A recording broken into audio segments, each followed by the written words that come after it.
How to unbox and set up your Airdog X8. 1. Open the packaging box. 2. Take out the instruction manual, the air purifier, and the collecting plate.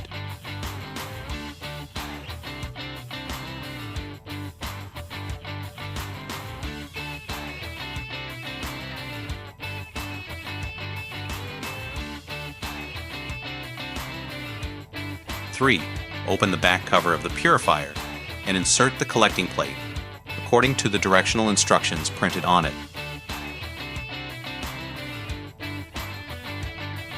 4. Close the back cover. 5. Plug in the power and turn the machine on. 6. Press the round button at the top of the machine briefly to switch modes.